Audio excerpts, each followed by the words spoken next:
اصحاب کہف جب حضرت عیسیٰ علیہ السلام کو اللہ کریم نے چوتھے آسمان پہ بلا لیا نا، تو دقیانوس نام کا ایک بادشاہ ہوا بنی اسرائیل کے اندر، بڑا ظالم تھا، اس نے گمراہی پھیلا دی، اور جو لوگ معاذ اللہ کفر اور شرک نہیں کرتے تھے انہیں قتل کروا دیتا تھا۔ تو 7-8 نوجوان اپنا ایمان بچا کے بھاگے۔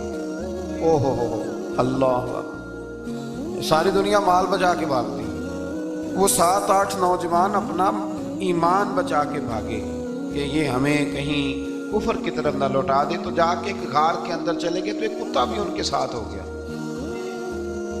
انہوں نے کتے کو بڑے روڑے مارے کہ یہ اگر بھونکے گا، آواز نکالے گا تو ہم پکڑے جائیں گے، ہم نے تو چھپنا ہے۔ پر اس کو نہ ولیوں سے پیار ہو گیا، اس نے کہا بھگاؤ جتنا مرضی مجھے، فطرت میری ہے کہ میں بھونکتا ہوں، پر جب اللہ کے ولی ہوں تو پھر میں ادب کرتا ہوں۔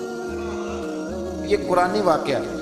اچھا، یہ عین وہ واقعہ ہے قرآن مجید کا کہ جو بہت ساری چیزوں پر ویسے ہی نص ہے اور بہت ساری زبانیں ویسے ہی گنگ ہو جاتی۔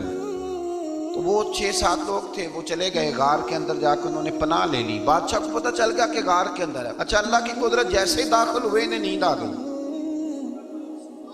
یہ سو گئے۔ اور قرآن مجید کہتا ہے، قرآن مجید کے یہ لفظ ہے کہ کتا غار کے منہ پر بازو پھیلا کے بیٹھ گیا، گویا اپنے مالکوں کی خدمت کر رہا ہے، اپنے نا دونوں بازو پھیلا کے کتا بھی غار پہ بیٹھ گیا۔ ان کو نیند آ گئی۔ بادشاہ نے پتہ کرایا کہاں بھاگ کے گئے، تو کہا وہ غار کے اندر ہے۔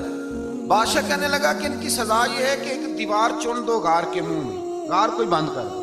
جس بندے کی ڈیوٹی لگائی نا غار چننے کی، بندہ بڑا نیک تھا، اس کو دیوار بنانے کا ذمہ دیا۔ اس نے نا دیوار بھی بنائی اور ایک تختی پہ نا سب کے نام لکھے، اور وہ تختی ایک صندوق میں رکھ کے وہاں بند کر دی، اور اسی طرح کی ایک تختی اس کے نیچے لکھا کہ ایک تختی ان کے ناموں کی نا میں مال خزانہ میں بھی بند کر رہا ہوں۔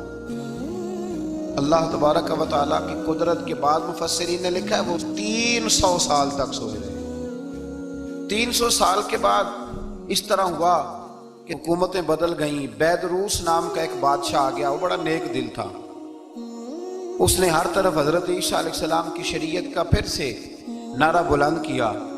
اب نا کچھ لوگ ایسے تھے جو منکر ہو گئے تھے کہ مرنے کے بعد دوبارہ کیسے اٹھیں گے۔ بادشاہ ایک دن حجرے میں گیا، جا کے دعا مانگی، یا اللہ کوئی ایسی بات دکھا جس سے لوگوں کا ایمان پکا ہو جائے۔ اس طرح کے بھی بادشاہ ہوا کرتے تھے۔ تو رب کریم نے کہا میں نے تو پہلے یہ راز چھپا کے رکھا ہوا ہے، کھول دیتے ہیں۔ اس نے دعا مانگی، اور ادھر کیا معاملہ ہوا، ایک چرواہا بکریاں چرانے والا وہاں سے گزرا۔ اس نے سوچا یہ دیوار ہے، اگر اس کا منہ کھول لوں نا کبھی تو میری بکریاں یہاں تھوڑا سا دھوپ کے اندر سستا لیا کریں گی۔ اس چرواہے نے کیا کیا کہ اس نے وہ دیوار گرائی تاکہ میری بکریاں اندر جایا کریں۔ وہ دیوار گرائی تو اس نے اندر 6-7 لوگ سوئے ہوئے دیکھے، اور کتا بھی سویا ہوا دیکھا۔ اللہ تبارک و تعالیٰ اپنی قدرت سے، اپنے فضل سے ان کی کروٹیں بھی بدلتا رہا۔ اپنی قدرت سے ایک طرف انسان پڑا رہے نا تو اعضاء گل جاتے، ان کی کروٹیں بھی بدلی جاتی، مناسب روشنی بھی دی جاتی، حرارت بھی۔ اس نے دیوار گرائی تو ان کی آنکھ کھل گئی، ایک دوسرے سے کہنے لگے آج تو بڑی گہری نیند سوئے ہیں یار، آج تو لمبی نیند پوری کر لی، چلو بھوک بڑی لگی ہے ایک دوست کو بھیجو۔ یہ سارا واقعہ قرآن مجید میں موجود ہے، میں اپنے لفظوں میں بیان کر رہا ہوں۔ جاؤ ایک دوست کو بھیجو بازار سے نا کھانا لے آئے، پیسے وہی 300 سال پرانی کرنسی۔ وہ جب نان بھائی کی دکان پہ گیا نا سامان لینے، اس کو پیسے دیے تو نان بھائی نے ہاتھ پکڑ لیا، کہنے لگا میاں تو کدھر سے آیا، یہ کون سے پیسے؟ اس نے کہا پیسے کا ہے کہ میں بھی سوچ رہا ہوں کہ حالات بدلے ہیں، سارے حضرت عیسیٰ کا کلمہ پڑھ رہے ہیں، ماحول اور ہے۔ اس نے کہا تیرے ہاتھ کوئی خزانہ لگ گیا، یہ تو ہم نام سنتے تھے کہ یہاں کوئی دقیانوس نام کا بادشاہ رہے، کوئی خزانہ، بتا کہاں سے لیے؟ شور ہوا، حاکم شہر تک خبر پہنچی، بادشاہ تک پہنچی۔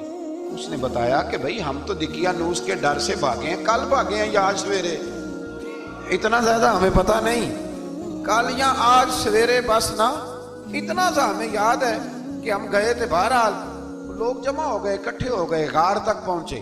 اب جو غار کے اندر تھے وہ پتہ کہتے کہتے لگتا ہے ہمارا دوست پکڑا گیا ہے، پکڑا گیا ہے۔ تو اب بندے جمع ہو، وہ اندر ڈر رہے تھے، تسبیح کر رہے تھے، اللہ کو یاد کر رہے تھے۔ ادھر یہ پہنچ گیا جب ان لوگوں نے یہ جیتا جاگتا رب کے فضل کا نمونہ دیکھا، اور بادشاہ نے کہا کہ یہ کیا ہے؟ صندوق کھولا تو اس کے اندر وہ تختی لکھی تھی کہ یہ ان کے نام ہے، یہ دقیانوس سے ڈر کے بھاگے ہوئے ہیں، یہاں یہ سو رہے ہیں، اور اسی کی ایک تختی میں نے فلاں جگہ بھی دفن کیا، وہ تختی بھی وہاں سے نکل آئی۔ اب سب لوگوں کی آنکھوں میں آنسو آئے اور سب کہنے لگے لا الہ الا اللہ، لا الہ الا اللہ، لا الہ الا اللہ۔ سب کہنے لگے ان اللہ علی کل شیء قدیر۔ جب ان کی بات پوری ہو گئی، لوگوں کے ایمان پختہ ہو گئے، تو اصحاب کہف کہنے لگے کہ ہمیں اب اجازت ہے، ہم پھر دوبارہ غار میں جاتے ہیں۔ وہ غار میں گئے تو رب نے پھر انہیں موت عطا فرمائی، نیند عطا فرمائی، تحفہ دیا۔ بادشاہ نے پھر اس کے آگے دیوار بنائی اور وہاں بادشاہ نے ایک مسجد تعمیر کرا دی، لوگ زیارت کرنے جاتے۔ یہ اصحاب کہف کا ذکر ہے۔ اب یہاں ہمارے مفسرین نے لکھا ہے کہ وہ جو کتا تھا نا، وہ بھی ساتھ ہی تھا۔ اللہ قیامت والے دن اسے انسانی، یا تو انسانی شکل ملے گی، یا جیسے رب کا فضل ہوگا رب کریم اسے بھی جنت عطا فرمائے۔